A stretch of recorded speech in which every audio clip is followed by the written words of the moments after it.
Good morning and welcome to Good Day Dakota. I'm Josh Meny. Thank you for waking up with us this Thursday morning. And our top story, North Dakotans got to hear from Governor Doug Burgum and his two opponents, hoping to unseat him. Governor Burgum, Democratic challenger Shelley Lenz and Dwayne Hendrickson offered their views on a wide variety of topics during last night's live debate, moderated by Dave Thompson. And there were several topics covered, including the coronavirus pandemic, the Affordable Care Act, and the future of the Coal Creek plant.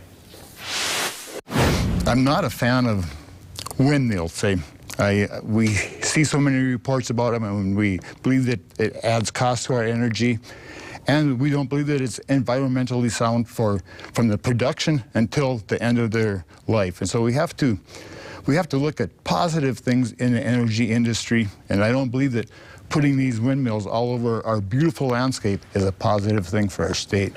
Coal Creek, Lieutenant Governor Brent Sanford is working 7 days a week with industry to save this plant. It's critical not only for North Dakota and for the communities around Coal Creek, but it's also critical for the nation for us to have resilient baseload electricity. We can't be running our nation just on renewables. I do believe that the coal plant has other, in addition to producing electricity, there's so much in coal that can be extracted and revenue generating, or potentially we invest in carbon capture there. But we also need to invest in capturing that flare.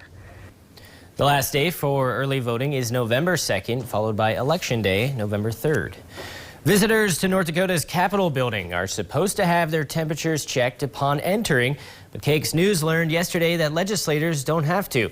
Yesterday morning, Minot Republican Senator Ole Larson said he was running a fever and chose to bypass the temperature scanner before attending the Legislative Procedure and Arrangements meeting. There, lawmakers met to discuss how to limit the spread of COVID during the session. Members brought up the possibility of requiring masks, virtual testimonies, and spreading out seating. But Larson's admission raised questions about whether legislators themselves are taking steps to prevent the spread. I'm running a fever now. That's why I bypassed the forehead thing, because I know I was going to be go back home to Minot. I drove all the way down here for this. It's a sinus infection. It's not COVID. I'm going to be sent home for that? It's absurd. The director of Capitol Security says lawmakers have access to other entrances that don't have a temperature scanner, but it's still expected they use the scanner upon arrival, regardless of which entrance they use. While he wouldn't speak to Larson's comment, Sergeant Tim Coughlin does say screening for those with access to other entrances is based on the honor system. We have one access point to the building that has the temperature screening at it at this time, and individuals, the Capitol, or people that have access to the Capitol, that come in different doors, proceed down here and get their screening done down here. It's the honor system. Coughlin also added the Capitol is in the process of getting more temperature scanning kiosks for the multiple entrances. Right now, there's just one. Lawmakers are gearing up for what's set to be a unique legislative session because of the pandemic.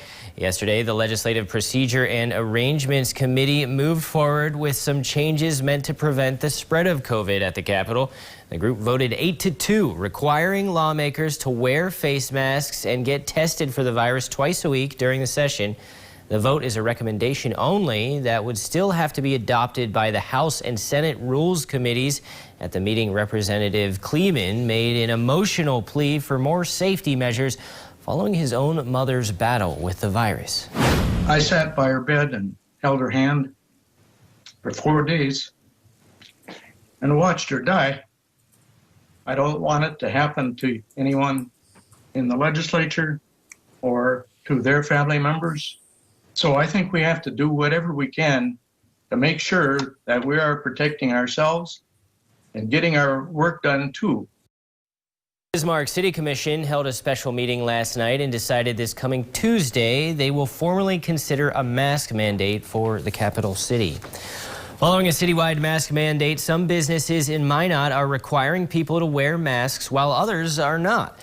Main Street Books owner Val Static made the decision to require masks in her business long before the citywide mandate. Other businesses like Margie's Art Glass Studios say they will leave the decision up to customers and will still practice social distancing rules. Mayor Sean Sitma says they may need to make adjustments if things don't trend in the right direction. I'm sure that there are some that won't. And if we see hot spots and in major events come out of those facilities, we're going to have to take a look at those other mandates on size of groups of people. And although you can't be fined for not wearing a mask, the businesses can ask you to leave. Still plenty of news and weather ahead on Good Day Dakota, including we have more on the backlog of coronavirus cases and the shift to DIY contact tracing. And Amber will have more on the snow just a bit. Watching Good Day Dakota with Josh Meny, Alicia Huck, and weather with meteorologist Amber Wheeler. Good Day Dakota on KX News, putting North Dakota first.